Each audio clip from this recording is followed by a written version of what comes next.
સમાચારોની વચ્ચે મહત્વના સમાચાર સામે આવી રહ્યા છે। ઈડરથી જણાવી દઈએ, ઈડર ભાજપમાં બગાવત સામે આવી રહી છે। 10 આગેવાનો સસ્પેન્ડ કરાયા છે।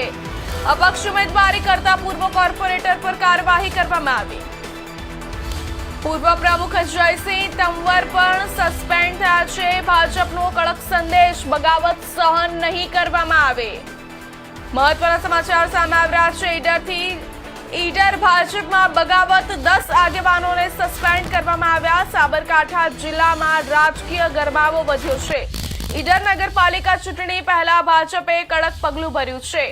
ઈડરમાં અપક્ષ તરીકે ઉમેદવારી નોંધાવનાર 9 પૂર્વ કોર્પોરેટર અને આગેવાનોને પક્ષ વિરોધી પ્રવૃત્તિ બદલ સસ્પેન્ડ કરવામાં આવ્યા છે।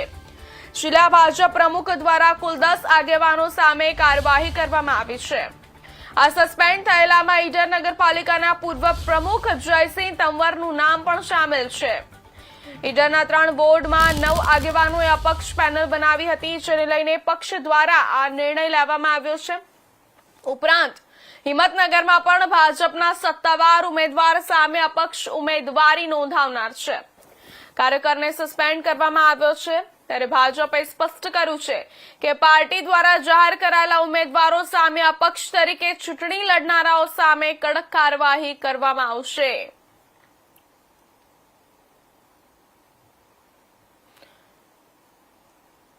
આ સમાચાર પર વધુ વિગતવાર માહિતી આપવા માટે આપણી સાથે સાબરકાંઠાથી સંવાદદાતા જોડાઈ ચૂક્યા છે ભરત પટેલ। જી ભરત, ઈડર ભાજપમાં બગાવત પાછળનું મુખ્ય કારણ શું માનવામાં આવી રહ્યું છે, વિસ્તારથી જણાવજો। સાબરકાંઠાના ઈડરમાં જે ભાજપને કહી શકાય કે જે મોટું ભંગાણ સર્જાયું હતું, કહી શકાય કે જે ભાજપ પક્ષમાં જે નગરપાલિકામાં જે હોદ્દેદારો હતા તે લોકોને સસ્પેન્ડ કરવામાં આવ્યા હતા। જે કહી શકાય કે જે અલગ પક્ષ બનાવ્યો હોય તેવું સામે આવ્યું હતું। કહી શકાય 9 લોકો ભાજપના હતા, તેમને પણ સસ્પેન્ડ કરવામાં આવ્યા હતા। તો અન્ય એક હિંમતનગરનો પણ એક વ્યક્તિ હતો, તેને પણ સસ્પેન્ડ કરવામાં આવ્યો હતો। જો પાર્ટી દ્વારા 6 વર્ષ માટે તમામ 10 લોકોને સસ્પેન્ડ કરવામાં આવ્યા હતા। જી પ્રેરણા। આ કાર્યવાહીનો નગરપાલિકા ચૂંટણીના પરિણામ પર કેટલો અસર પડશે? એ ચોક્કસથી કહી શકાય કે જે ઈડર નગરપાલિકા છે તેના ઉપર ગંભીર અસર પડી શકે। જો બીજેપીની અમુક સીટો છે તે પણ ઓછી આવે તેવી શક્યતાઓ લાગી રહી છે। જી પ્રેરણા। સસ્પેન્ડ કરેલા આગેવાનો માટે કોઈ પક્ષમાં પાછા આવવાની શક્યતા ખરી? શું ચર્ચાઈ રહ્યું છે ત્યાં?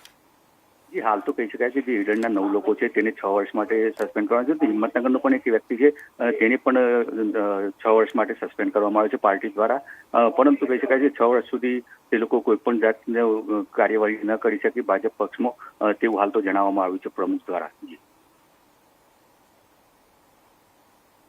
જી ધન્યવાદ ભરત, માહિતી બદલ।